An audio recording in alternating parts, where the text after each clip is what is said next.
Assalamualaikum warahmatullahi wabarakatuh. Oke, anak-anak, siswa baru MTSPM yang berbahagia dimanapun Anda berada.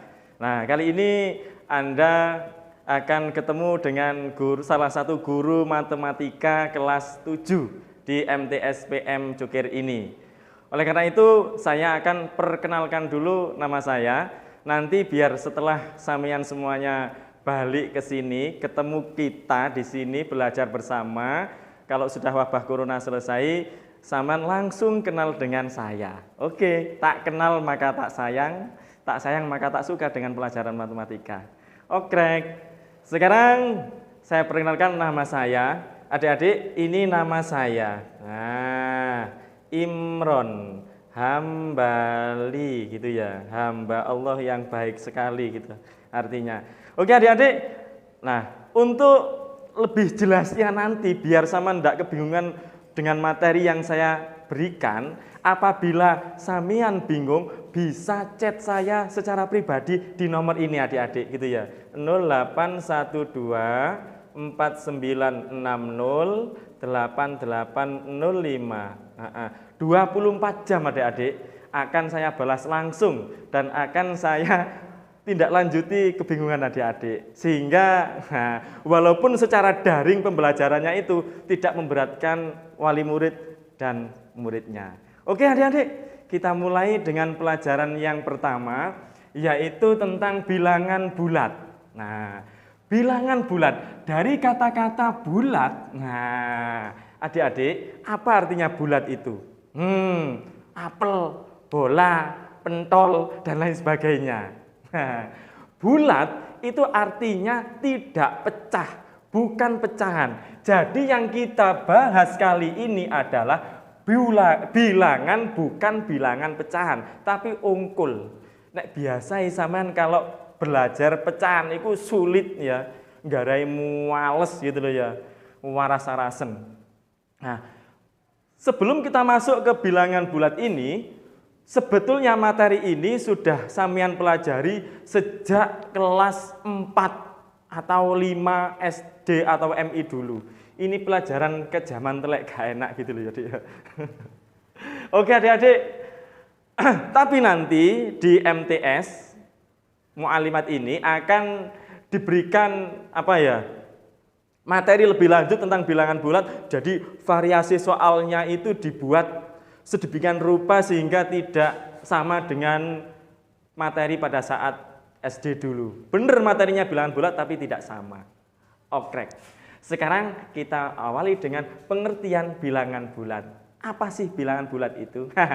Bilangan bulat itu terdiri dari bilangan bulat negatif, 0, dan bilangan bulat positif. Setengah bukan bulat, 2/3 bukan bulat. Tapi kalau 4/2 itu bulat, karena 4/2 itu sama dengan 2. 9/3, 3 bulat. 10/2, 5 bulat. Tapi kalau sudah 1/5 bukan bulat. Itu adik-adik ya, ngerti ya pengertian dari bilangan bulat. Oke, kalau ditulis dalam bentuk himpunan, anggota himpunan seperti ini adik-adik. Nah, ini titik-titik itu ke sana, ke kiri tidak terbatas banyaknya. Ini saya awali, saya wakili dengan angka -3, -2, -1, 0, 1, 2, 3. Nah, ini juga saya kasih titik-titik. Pak Imron, apakah harus sampai 3? Tidak.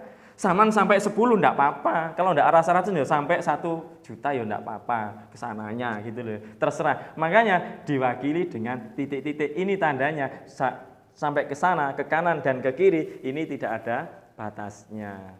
Oke adik-adik, jika digambarkan pada garis bilangan akan tampak seperti ini. Nah, mata panah kiri dan kanan ini juga menunjukkan ke sana tidak ada batasnya, ke kiri juga tidak ada batasnya. Ini -4 sama 3 ini hanya mewakili saja, Samian buat garis bilangan ini diakhiri angka 10 atau diawali dengan angka -5 juga tidak apa-apa, hanya mewakili saja.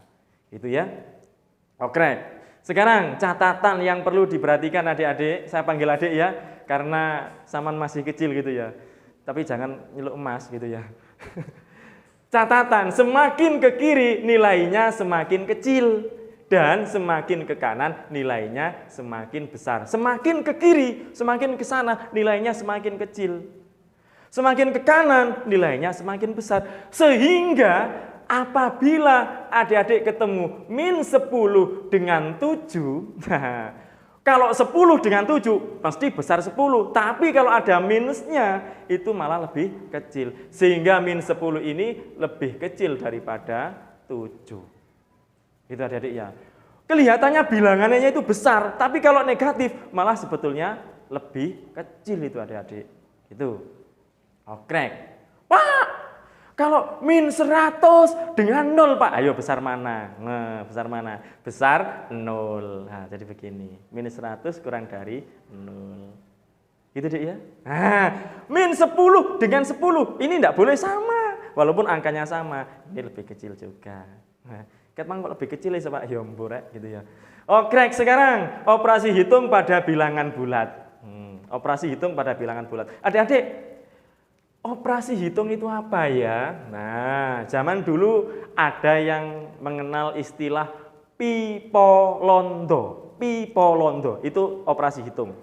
Di dalam matematika yang dipelajari hanya itu saja, yaitu pipolondo. Apa? Pi, ping-pingan, po, poro, pembagian, lon, podo karo lan, itu penjumlahan, do itu podo karo sudo, sama dengan sudo atau pengurangan, pipolondo. Jadi bagaimanapun rumitnya matematika yang dipelajari itu cuma 4 saja, Dek. Penjumlahan, pengurangan, pembagian, perkalian. Pak, perpangkatan. Perpangkatan itu juga sama dengan perkalian. Perkalian dengan bilangan yang sama.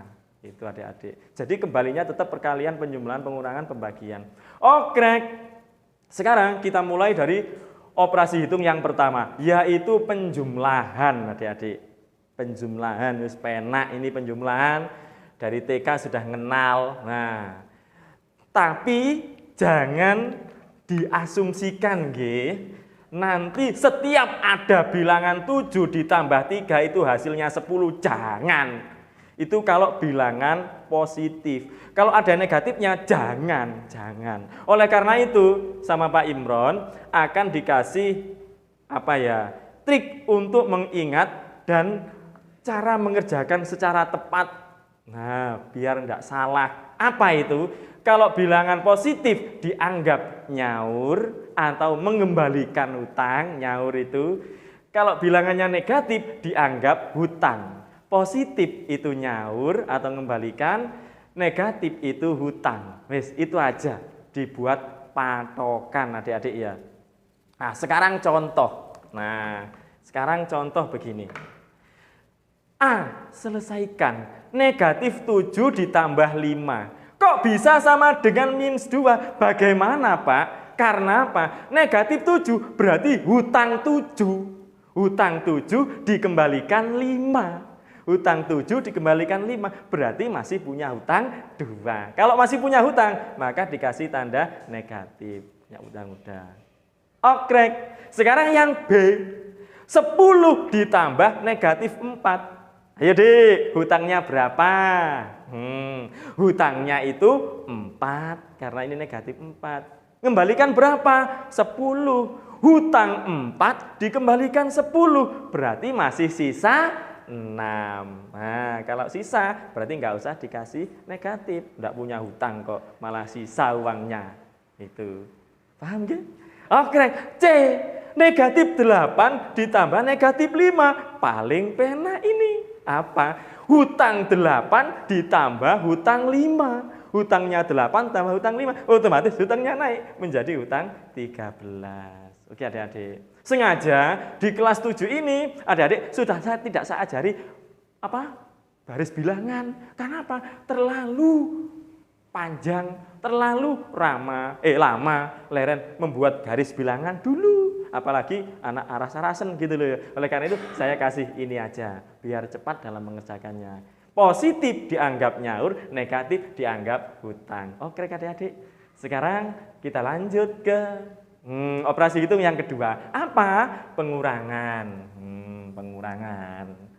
Ingat adik-adik, dalam pengurangan ini, jika ada tanda negatif berdekatan, nah ini tidak mematuhi PSBB gitu ya. Jika ada tanda negatif berdekatan, maka berubah menjadi positif. Oh, ini sesuai dengan kondisi sekarang. Makanya kita tidak boleh berdekatan biar tidak positif corona gitu ya. Oleh karena itu, kok bisa Pak tanda negatif berdekatan jadi positif? Nah, itu begini Dek contohnya. Nah, negatif. Kok bisa jadi positif? Nah, gini logikanya Pak Imron. Negatif ini tak taruh di sini, yang ini tak berdirikan begini. Lah, jadi positif gitu. Apakah memang begini Pak? Nggak tahu ya, ini udah adiknya Pak Imron, udah adik maduk gitu Dek ya. Oke. Contoh, 8 dikurangi 13, kok bisa min 5 Pak? Nah, kembali ke jalan yang benar tadi. Apa? Positif, nyaur, negatif, hutang. Nah, hutangnya 13, saya ulangi lagi, hutangnya 13, ngembalikannya 8, karena 8 ini positif, jadi ngembalikan, nyaur. Negatif ini 13, miliknya 13, jadi hutang 13, nyaure 8, berarti masih punya hutang 5. Nah, oke. Yang kedua, B. Negatif 4 dikurangi 6. Ini banyak sekali yang salah. Negatif 4 dikurangi 6 kadang-kadang jawabnya itu min 2. Yang lihat video sambil tertawa berarti biasanya seperti itu. Gitu ya. Gini Dek, biar sama enggak salah. Caranya begini. Nah, utang 4, utang lagi 6. Nah, bacanya begitu. Utang 4, utang lagi 6. Jadi punya utang 10. Utang 4, utang lagi 6. Jadi punya utang 10. Oke. Sekarang C. 5 dikurangi negatif 3. 5 dikurangi negatif 3. Nah, ini negatif dengan negatif berdekatan. Maka 2 negatif ini berubah menjadi apa? Positif. Sehingga 5 ditambah 3 jadi 8. Oh gitu ya. Ya. Nah, gimana? Kita lanjut lagi. D. Nah, negatif 7 dikurangi negatif 3. Negatif 7 dikurangi negatif 3. Nah, tetap kembali ke jalan yang benar. Negatif berdekatan jadi positif. Nah, berarti negatif 7 ini tetap negatif berdekatan menjadi positif. Sehingga negatif 7 ditambah 3. Utang 7 disaur 3. Utang 7 disaur 3. Sama dengan negatif 4. Oke adik-adik. Nah, sebelum saya akhiri video pembelajaran yang pertama ini, tayangan perdana ini, maka saya kasih informasi bahwa nanti di samping video ini saya berikan kepada sampean semuanya, akan saya berikan juga ringkasan materi sesuai dengan ini untuk sampean ganti sama tulis lagi di buku tulis pelajaran matematika. Sehingga nanti kalau sudah masuk saya bisa ngecek mana nak tulisannya gitu. Kalau nggak ada tulisannya nggak apa-apa saya yang nuliskan. Oke adik-adik. Nah, jangan lupa ya setelah nonton video ini tekan tombol lonceng dan subscribe. Ingat Pak Imron Hambali atau Pak Iha gitu ya.